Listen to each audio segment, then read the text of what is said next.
Salam, selamat pagi dan salam sejahtera bagi kita dimanapun Anda berada. Tidak lupa kami mengucapkan selamat ulang tahun bagi Anda yang merayakan ulang tahun kelahiran dan juga ulang tahun pernikahan di tengah-tengah rumah tangga Anda. Kiranya Tuhan memberkati hidupmu dan rumah tanggamu.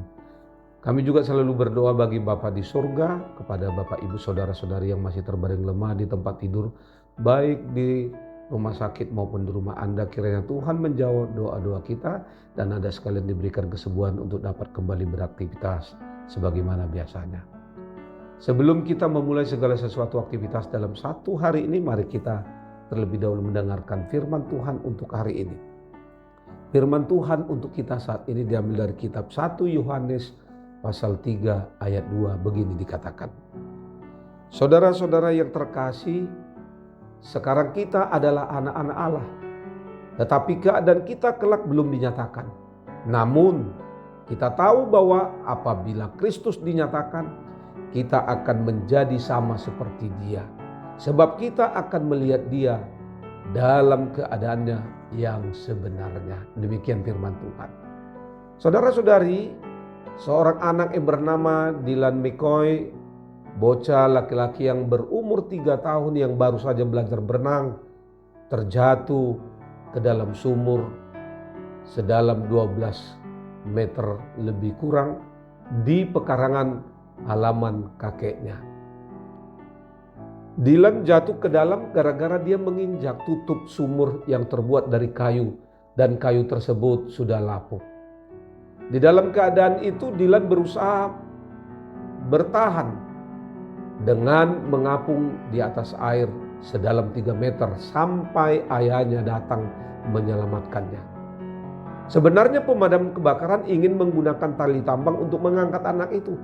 Tetapi sang ayah yang begitu khawatir nekat menuruni dinding sumur yang licin untuk dapat memastikan keselamatan anaknya. Alangkah dalamnya kasih orang tua. Apapun rela kita lakukan demi anak-anak kita. Ketika Rasul Yohanes menuliskan surat kepada orang-orang percaya dalam jemaat mula-mula yang bergumul untuk tetap beriman di tengah pengajaran-pengajaran palsu yang beredar pada saat itu, ia mengucapkan kata-kata berikut untuk memberikan kekuatan kepada mereka. Lihatlah betapa besar kasih-Nya dikaruniakan Bapa kepada kita, sehingga kita disebut anak-anak Allah. Dan memang kita adalah anak-anak Allah. Itu yang dituliskan di dalam 1 Yohanes 3 ayat yang pertama.